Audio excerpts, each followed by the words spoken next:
ನಿಮ್ಗೆ ಯಾವ್ದು ಇವತ್ತು ಕಠಿಣವಾದ ವಿಷಯ, ದೇವರ ವಿಷಯದ ಮೇಲೆ ಮಹಾಶಕ್ತಿಯನ್ನು ಉಪಯೋಗಿಸಿ ದೊಡ್ಡ ಕಾರ್ಯ ಮಾಡ್ಲಿಕ್ಕೆ ಶಕ್ತನಾಗಿದ್ದಾನೆ. ನಮ್ಮ ಚಪ್ಪಾಳೆ ತಟ್ಟಿ ದೇವರಿಗೆ ಸ್ತೋತ್ರ ಮಾಡೋಣ.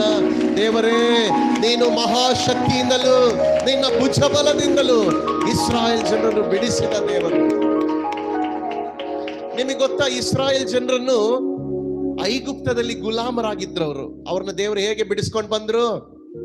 ದೇವರು ಏನನ್ನು ಉಪಯೋಗಿಸಿದ್ರು? ದೇವರು ಆಕಾಶದ ಸಂಗತಿಗಳನ್ನು ಉಪಯೋಗಿಸಿದ್ರು. ದೇವರು ನೈಸರ್ಗಿಕ ವಸ್ತುಗಳನ್ನು ಉಪಯೋಗಿಸಿದನು. ದೇವರು ಹುಳಗಳನ್ನು ಉಪಯೋಗಿಸಿದನು. ದೇವರು ಏನನ್ನು ಉಪಯೋಗಿಸಿದರು? ದೇವರಿಗೆ ಏನ್ ಬೇಕಾದ್ರೂ ಉಪಯೋಗಿಸ್ಬೋದು. ದೇವರು ಕಪ್ಪೆನ್ ಕಳಿಸಿದ್ರು. ಕಪ್ಪೆ ನೋಡಿದೀರಾ? ಒಂದ್ಸಲಿ ಕಪ್ಪೆನ ಕಳಿಸ್ಬಿಟ್ರು ದೇವರು, ಭಯ ಪಟ್ಬಿಟ್ಟು ತನ್ನ ಜನರನ್ನ ಬಿಟ್ಬಿಡ್ಲಿ ಅಂತ. ದೇವರು ಯಾವ್ದನ್ ಬೇಕಾದ್ರೂ ಉಪಯೋಗಿಸ್ಬೋದು. ಹೇಳಿ, ಕೈ ಕೊಟ್ಟು ಹೇಳಿ ಪಕ್ಕದವರಿಗೆ, ದೇವರು ಯಾರನ್ನ ಬೇಕಾದ್ರೂ ಉಪಯೋಗಿಸ್ಬಹುದು, ಯಾವುದನ್ನ ಬೇಕಾದ್ರೂ ಉಪಯೋಗಿಸ್ಬಹುದು. ಯಾರ ಹೃದಯದಲ್ಲಿ ಬೇಕಾದ್ರೂ ದೇವರಿಗೆ ಮಾತ್ರ